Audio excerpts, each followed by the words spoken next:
Hello, everybody, and welcome back to another great edition of Sports Étouffée. I'm your host, Logan Graffia, and we have a lot to cover in today's show. Saints, I'm going to address some of the rumors that I posted on social media. I'm going to address that and what happened with that, and going to get into some of the offensive coordinator candidates and some of the coaching carousel kind of happening within the building. Then we're going to discuss LSU football and some coaches coming in and even an old familiar face coming back. Then we're going to touch briefly on Tulane football and what John Sumrall is doing in the portal. Then, of course, you got to talk about the New Orleans Pelicans about what they're doing. All that on today's show. So, without further ado, let's hear the theme music.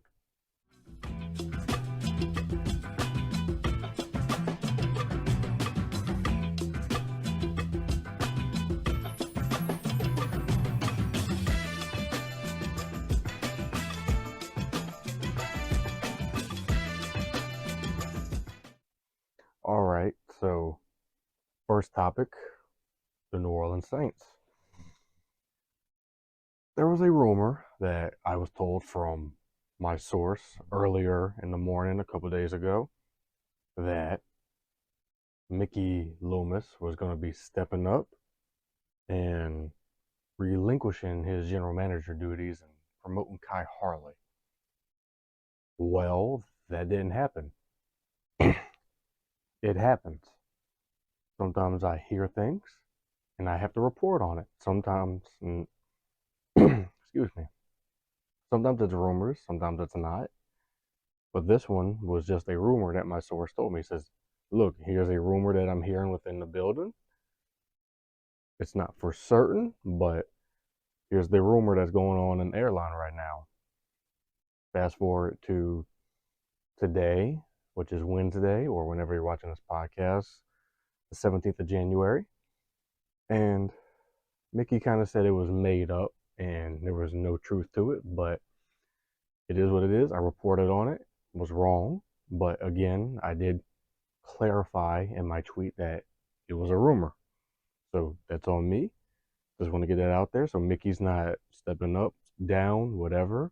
Kai Harley and Jeff Ireland are interviewing for general manager vacancies right now. Jeff Ireland with the Chargers, Kai Harley with the Panthers. So that doesn't seem to be happening at all.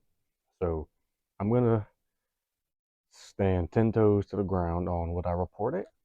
And it happens. Everything else, my source reported to me that morning that there was going to be coaching changes, such as Pete Carmichael, who was let go as offensive coordinator, Cody Burns, a wide receivers coach, and Joel Thomas was let go to the New York Giants in a lateral move. And some other coaches was let go, as Bob Bicknell, the senior offensive analyst for the New Orleans Saints, not that big of a deal. So the Saints are left with vacancies at offensive coordinator, senior offensive analyst, and so far that's it. And running back coach and wide receivers coach. And there were some candidates that Ian Rappaport, Adam Schefter, and Nick Underhill reported. Three of them, actually. One of them is Zach Taylor, the passing game coordinator for the Los Angeles Rams. No, then you have Shane Waldron, the current offensive coordinator for the Seattle Seahawks. And then you have quarterbacks coach Dan Pitcher, who's the QB's coach for the Cincinnati Bengals. The one thing that they all have in common, you guys, is all come from the Sean McVay coaching tree. Last year, before Pete got to keep his job as offensive coordinator, the Saints was kind of dipping their toe in different waters. They wanted Liam Cohen. He was the offensive coordinator of Kentucky one season when he had Will Levis at quarterback. Then he left to go be the offensive coordinator for the Rams for a season. Then he left to go back to Kentucky. But the Saints, before he went back to Kentucky, wanted to interview him, but didn't work out. Another Sean McVay disciple. You see the pattern here. But let's go over some of these candidates. One of them, who I've had high on my list is 37-year-old pass game coordinator and quarterbacks coach, I should add, Zach Robinson. He's a former quarterback himself, 4-year player at Oklahoma State. 7th-round draft pick in 2010. He bounced around the league, didn't have a long career. Got into coaching in 2019 for the Rams. He's been with the Rams his whole coaching career since 2019. And he's rising up the waters. He's rising up the totem pole, in a manner of speaking. And I have him high on my list. I do, because I know not everyone's going to be Sean McVay, but I would like to think he's learned a few things here or there from Coach McVay. And being a former quarterback himself, I would have to think he has some type of offensive intelligence. So I really think the Saints ought to go with him or some of the other candidates, but I wouldn't be mad if they went with Shane Waldron either. He's the current offensive coordinator for Seattle Seahawks, and the Seahawks have had decent offenses since he took over. Now, with Shane Waldron, he's briefly had a little bit of a stint with Russell Wilson before they traded him away. And then he's had Geno for the last couple of seasons, and the Seahawks have kind of been a middle-of-the-road offense. They've been decent. They haven't been bad at all. I kind of like what they've done with Seattle since Russell Wilson has left town, but I honestly thought Shane Waldron was going to get a head coaching interview this coaching cycle, but that doesn't seem to be the case.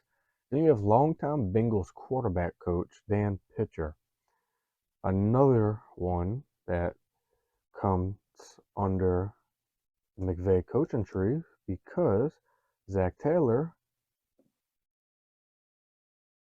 is also from the Sean McVay coaching tree. He's been with the Bengals since 2016, and he's 37 years old. I mean, that seems to be the wave of the NFL right now, is go with the young and upcoming innovative mind, which I'm all for. Now, old me, stuck in my ways, would have said, nah, let's go with the old school coach. No, I want young and innovative because that's the way of the league now. It's like lead, follow, or get out the way. And right now, it seems like the Saints want to go with the young route now, which I'm okay with. So, other names that I would look out for outside of the ones that I've mentioned is Gerard Johnson, current quarterbacks coach for the Houston Texans, and Clint Kubiak. He's a current passing game coordinator and an assistant on the 49ers staff. And his last name should sound familiar because he is the son of Super Bowl winning head coach Gary Kubiak. So, getting someone from the McVay or the Shanahan coaching tree to be the offensive coordinator, I think the Saints could benefit from that. Now, who will it be? Don't know. But if I had to make a decision myself, I would go with Zach Robinson. Young, up-and-comer. I mean, many thought he was going to get... he might be a future head coach in this league. We don't know. But I think under the McVay system, the Saints could maybe get a spark on offense. You can only hope that it will get better with a new offensive coordinator, because the last 2 years with Pete Carmichael has been not that great. It's been, I want to say, maybe 20th, top 15 in the league, which is not where you want to be on offense. Not at all.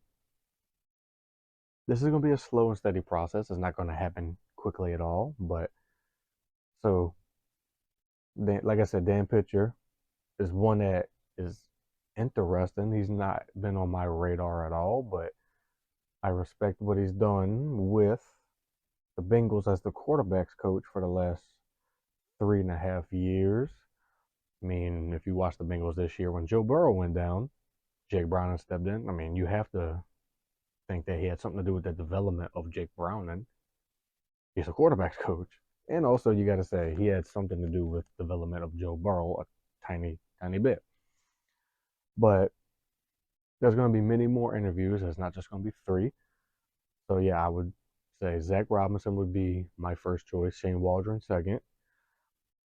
And then I would have to say Clint Kubiak has to be a name on the Saints' radar. It just has to be. But we have to wait and see. But like I said, all come from the Sean McVay coaching tree. That is something to look out for because that just seems like the Saints want to go with that Rams style of offense. Why? Because it's worked. The Rams offense has gone from Goff to Stafford and hasn't really missed a beat. There's been bumps in the road here and there for the Rams, but I'm not saying anyone from the Rams or McVay coaching tree is going to be Sean McVay, but doesn't hurt to get someone's right-hand man, you know? So, that being said, I'm going to move on to the next topic, LSU football. A familiar face is back in town, you guys. Corey Raymond. He was recently let go by Florida. He was the defensive coordinator over there for a couple seasons. He left LSU to go take that job under Billy Napier once he got the job at Florida. And what that does for recruiting, man, do you think Brian Kelly and his recruiting crew is already recruiting the state of Louisiana tremendously right now? Corey Raymond's back. I mean, Brian Kelly, Frank Wilson, Bo Davis, Blake Baker, Corey Raymond. I mean, how can you not recruit the entire state of Louisiana now with Corey Raymond back? And with Corey Raymond back, I expect the secondary to drastically improve.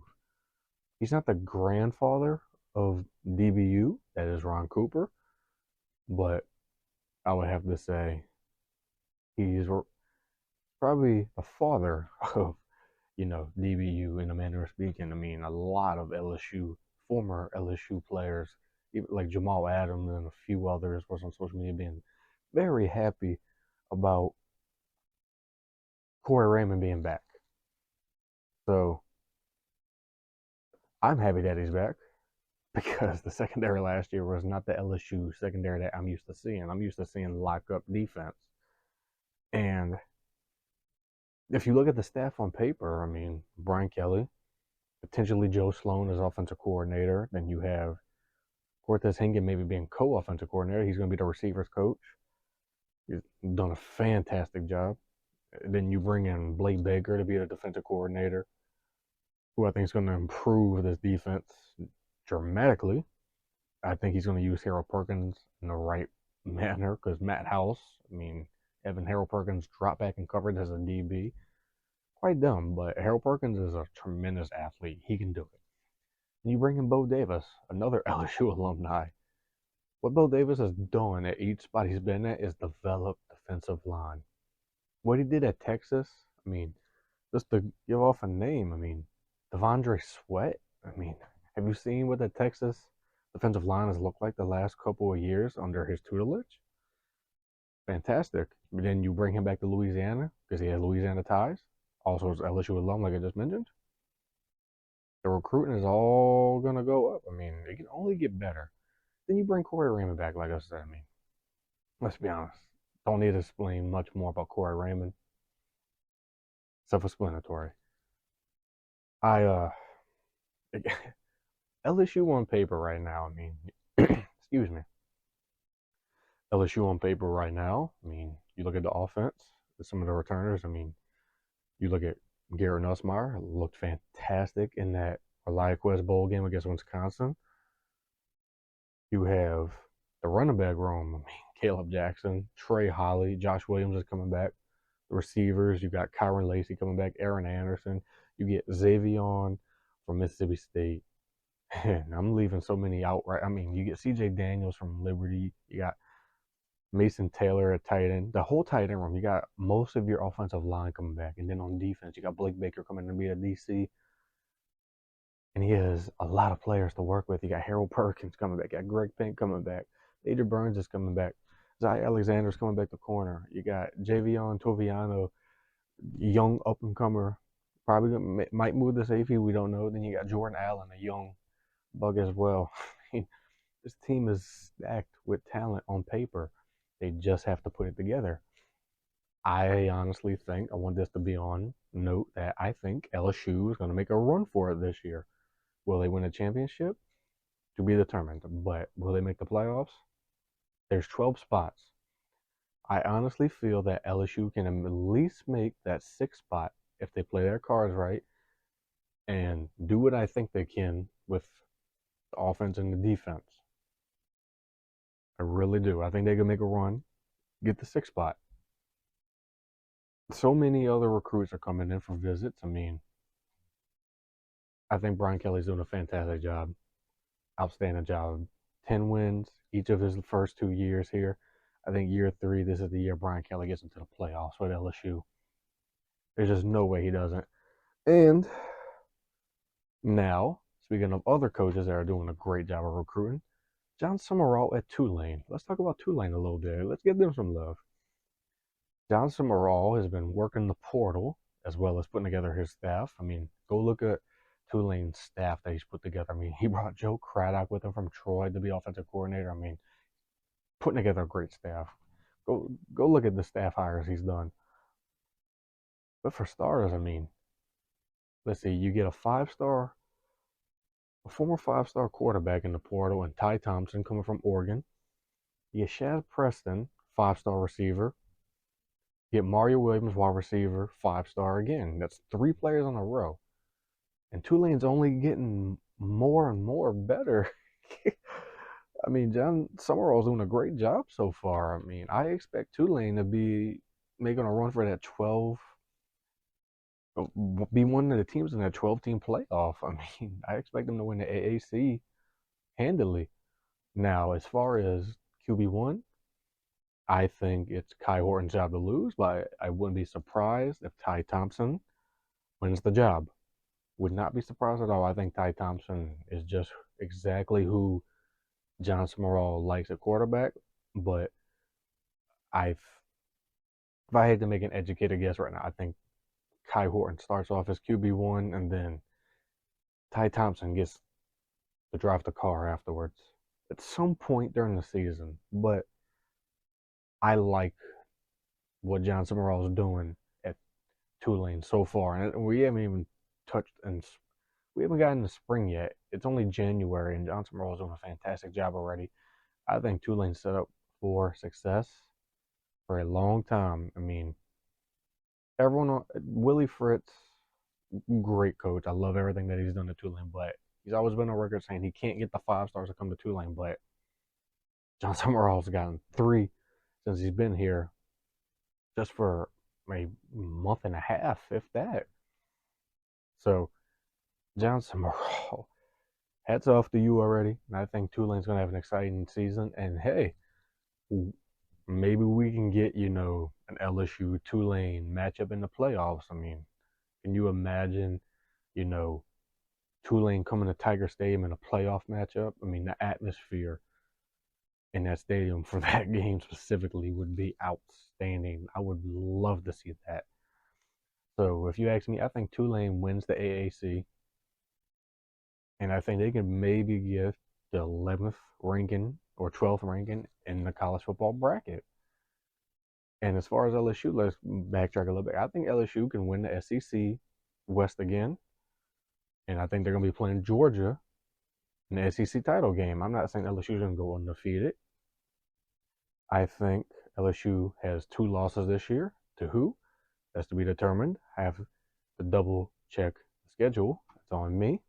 And as far as Tulane, I think Tulane could be a 2-loss or 1-loss team as well. I mean, they've been fantastic the last couple of years.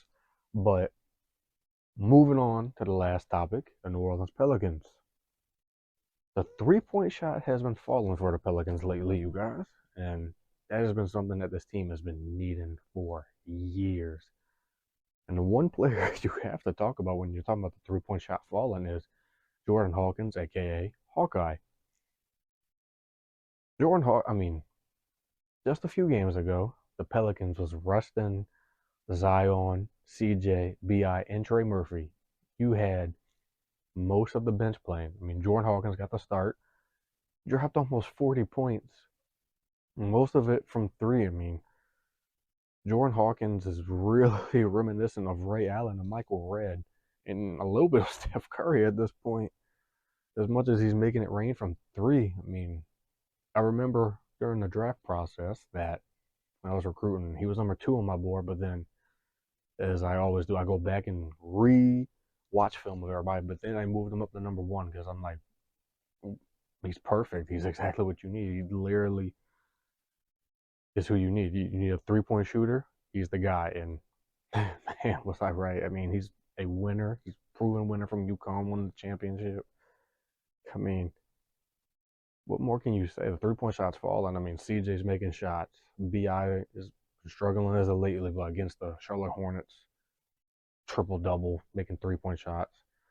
Zion has been Zion. I mean, I think I mentioned Trey Murphy already. I don't know if I did. Trey Murphy, of course, is a flamethrower.